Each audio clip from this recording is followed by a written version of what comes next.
Rightio. So there's the WASG, WASG. There's the works. There's the cafe. Labour works, which is the labour hire. Just say the DGR account. DG. So this one has 40k in it. This one has 20k in it. This one has 20k in it. This one has 20k in it. And this has whatever people donate in it. Now, when I look at my bank account, I look at the WSG. It sits at 40k, and the 40k gives me a buffer. So this is a positive cash flow above the line, and this is a negative cash flow below the line. And if the WSG, if I have a look at the WSG account, and it's at 38k, 38k, 38k, it means I'm making bad choices. I mean, if it's 30k, 40k, 40k, 40k, it means I'm making good choices. If it hits at 42k, 42k, 42k, it means I've got an extra 2k that I can actually give someone some paid work with. You get it? And so when the rents come in, it goes up to like 70, whatever it is, and then over 2 weeks it'll go back down again.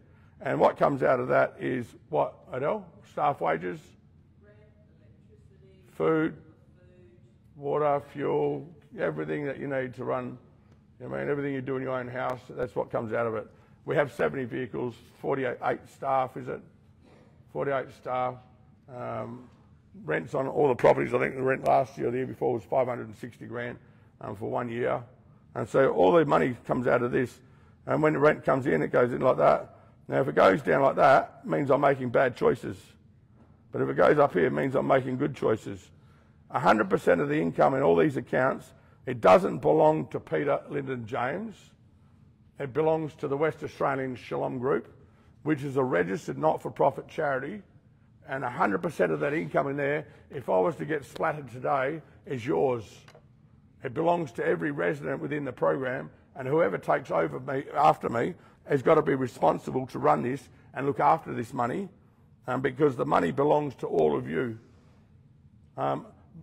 If you come in here and you've been in here for a week and all your teeth are gone, I'm not going to pay for your teeth. You're the idiot that stuck the pick in your arm, smoked the pipe, popped the pill. You're the one that lived the life that you lived to get yourself into that spot. But long term, you've come in, I've drawn a line in the sand, and long term, I want you to go out with a good smile. If you do this, I do this. If you do this, I do this. If you do this, I do this. Long-term goal is change your life. What does that look like? Family restored, health restored, finances restored, car, phone, work job, everything, big smile.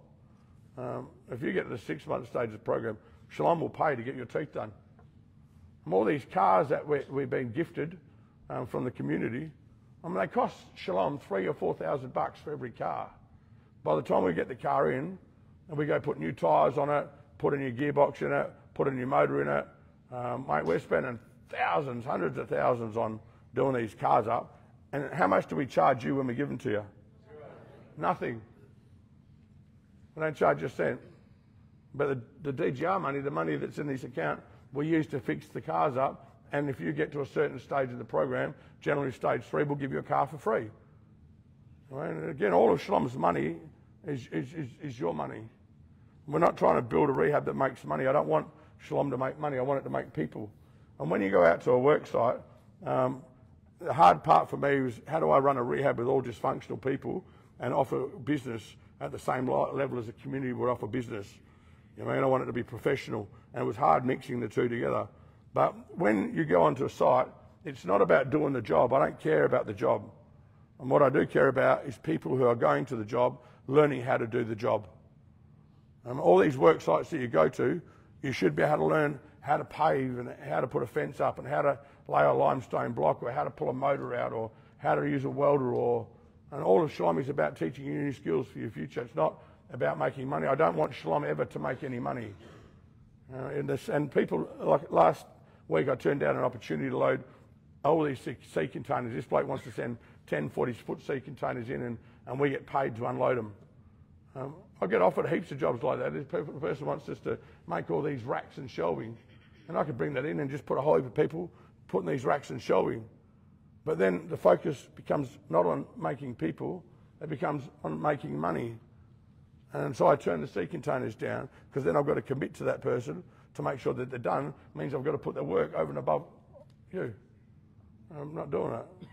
We've had heaps and heaps of opportunity. I don't want to make money. The Shalom works don't make money. To everybody who's in part of Shalom, don't ever make money. Focus on making people, and if you focus on making people, the funds to make the people start coming in. You know what I mean? As long as we can just stick here every week, I'm a happy chappy. You get it? So it doesn't make money, but make people.